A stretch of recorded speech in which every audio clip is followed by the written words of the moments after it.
ओम नमः शिवाय। हर हर महादेव। आप सबको नाग पंचमी की हार्दिक शुभकामनाएं। प्रिय भक्तगण, आप सबका स्वागत है आपका अपने YouTube चैनल पुष्पा शर्मा हिंदी कहानियां में। आज मैं आप सबको नाग पंचमी की कई प्रचलित कथाएं को श्रवण कराऊंगी। आप सबसे निवेदन है कि कृपया वीडियो के अंत तक बने रहें और कथा को सच्चे मन से रसपान करें। तो चलिए कथा को शुरू करते हैं। एक बार देवताओं और राक्षसों ने मिलकर समुद्र मंथन किया और उस मंथन से एक दिव्य श्वेत अश्व प्रकट हुआ। यह देखकर नाग माता कद्रू ने अपनी सौतन बीनता से कहा, यह घोड़ा सफ़ेद रंग का है और इसके बाल काले हैं। लेकिन बीनता कद्रू को नहीं पसंद करती थी। उसने कहा, यह घोड़ा न तो श्वेत है और न ही लाल है और न ही काला है, दोनों में शर्त लग गई। तब कद्रू ने चाल चलते हुए अपने सभी नागपुत्रों से कहा, वे अपना आकार छोटे करके घोड़े से लिपट जाएं, ताकि यह काला नजर आने लगे। कद्रू के कुछ पुत्रों ने बात मान ली, लेकिन कुछ ने मानने से इनकार कर दिया। तब कद्रू ने अपने इन पुत्रों को पांडवों के वंश में उत्पन्न होने वाले राजा जन्मेजय के यज्ञ में भस्म हो जाने का श्राप दे डाला। शर्त हारने के कारण बीनता कद्रू की दासी बन गई। श्रापित नाग तब ब्रह्मा जी के शरण में पहुँचे। तब उन्होंने कहा कि चिंता मत करो, मैं तुम्हें इस श्राप से मुक्त होने का रास्ता बताऊंगा। ब्रह्मा जी ने इन्हें बताया कि जब नाग वंश में महात्मा जरत्कारु के पुत्र आस्तिक होंगे, वह आप सभी की रक्षा करेंगे। जिस दिन ब्रह्मा जी ने नागों का रक्षा का उपाय बताया था, वह पंचमी तिथि थी। आस्तिक मुनि ने सावन की पंचमी को ही नागों को यज्ञ में जलने से बचाया और इनके ऊपर दूध डालकर जलते हुए शरीर को शीतलता प्रदान की। तब से पंचमी तिथि नागों के लिए प्रिय बन गई। नागों ने आस्तिक मुनि से कहा कि पंचमी को जो भी मेरा पूजा करेगा, उसे नाग दंश का भय नहीं रहेगा। तब से पंचमी तिथि के दिन नागों की पूजा की जाती है और इन्हें दूध पिलाया जाता है। तो प्रिय भक्तगण, अब हम सब नाग पंचमी की दूसरी कथा को श्रवण करेंगे। एक बार किसी गांव में एक किसान रहता था। किसान के एक बेटी और दो बेटे थे। किसान बहुत मेहनती था। अपने परिवार को पालन पोषण के लिए वो खुद हल चलाता था। एक दिन हल जोतते हुए किसान ने गलती से एक नागिन के अंडे को कुचल दिया और सभी अंडे नष्ट हो गए। नागिन खेत में नहीं थी। जब वह लौटी तो बहुत गुस्सा हुई और उसने बदला लेने की ठान ली। नागिन ने कुछ ही समय बाद किसान के बेटों को डस लिया, जिससे दोनों की मौत हो गई। नागिन किसान की बेटी को भी डसना चाहती थी, लेकिन वो घर पर नहीं थी। अगले दिन नागिन फिर किसान के घर आई तो देखकर बहुत हैरान हुई, क्योंकि किसान की बेटी ने नागिन के सामने एक कटोरी में दूध रख दिया और नागिन से माफ़ी मांगने लगी। किसान की बेटी के इस रवैया से नागिन बहुत खुश हुई और नागिन ने दोनों भाइयों को जीवित कर दिया। यह घटना सावन शुक्ल की पंचमी को हुई थी। यही कारण है कि इस दिन नागों की पूजा की जाती है। तो प्रिय भक्तगण, अब हम सब तीसरी कथा को श्रवण करेंगे। एक कथा के मुताबिक एक राजा की रानी गर्भवती थी। उसने राजा से जंगल से फल लाने की इच्छा व्यक्त की। राजा वन से करेली तोड़ने लगा। तभी वहाँ नाग देवता आ गए और कहा कि तुमने मेरी आज्ञा के बिना करेली क्यों तोड़ी। राजा ने क्षमा मांगी, लेकिन नाग देवता ने एक न सुनी। राजा ने नाग देवता से कहा कि मैंने रानी को वचन दिया है, इसलिए वो करेली को घर लेकर जाना चाहते हैं। नाग देवता ने कहा, ठीक है, ले जाओ, लेकिन इसके बदले में तुम्हें अपनी पहली संतान मुझे देनी पड़ेगी। राजा को कुछ समझ में नहीं आया कि क्या करे। राजा ने वचन दे दिया और घर आ गया। घर आकर राजा ने रानी को सारी बात बताई। रानी ने एक बेटे और एक बेटी को जन्म दिया। कुछ ही दिनों में नाग ने राजा के घर संतान लेने पहुंचा। राजा ने कहा कि पहली संतान लड़की हुई थी, लड़की के मुंडन के बाद आना, तभी दूंगा। राजा की बात मानकर नाग वहां से चला गया। नाग फिर आया। राजा ने नाग को कहा कि शादी के बाद आना, लेकिन नाग ने सोचा कि शादी के बाद तो पिता का पुत्री पर कोई अधिकार ही नहीं रहता है। इसलिए नाग ने लड़की को उठा ले जाने की योजना बनाई। एक दिन नाग राजा की बेटी को उठाकर ले गया और राजा को बता दिया। राजा ने जैसे ही बेटी को ले जाने की बात सुनी तो राजा की उसी समय मौत हो गई। राजा की मौत की खबर सुनकर रानी भी मर गई। तब घर में राजा का लड़का अकेला रह गया।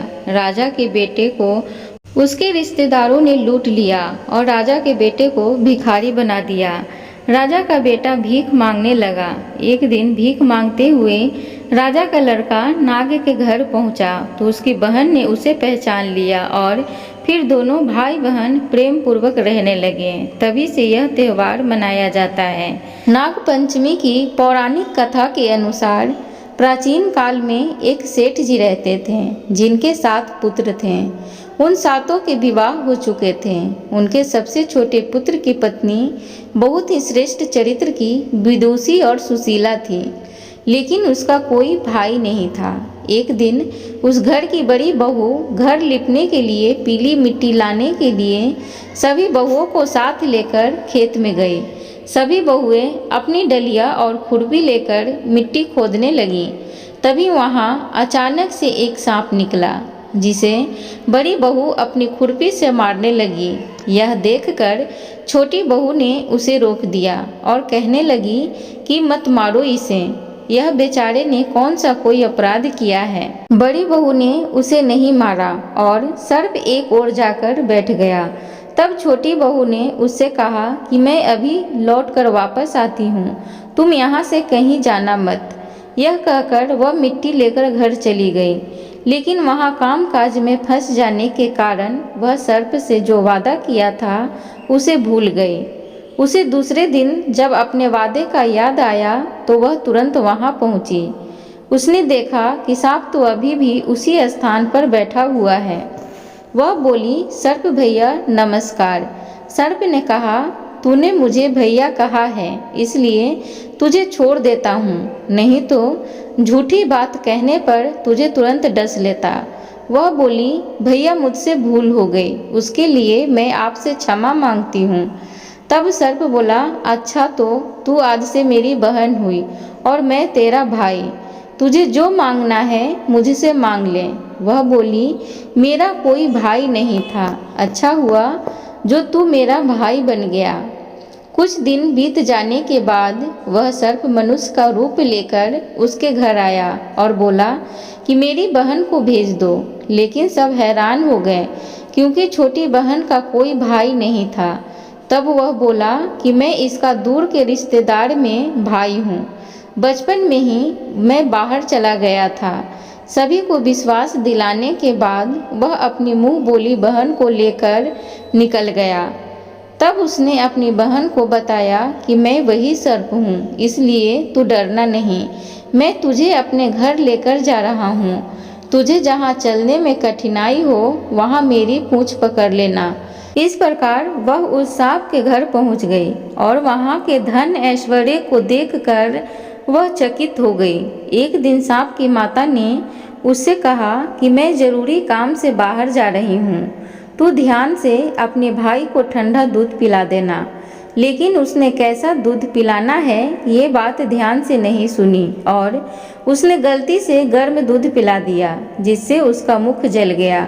यह देखकर उस सांप की माता बहुत क्रोधित हो गई, परंतु सर्प के समझाने के बाद वह शांत हो गई। तब सर्प ने कहा कि अब उसे उसके घर भेज देना चाहिए। तब सर्प ने उसे बहुत सा सोना, चांदी, जवाहरात, आभूषण देकर घर से विदा किया।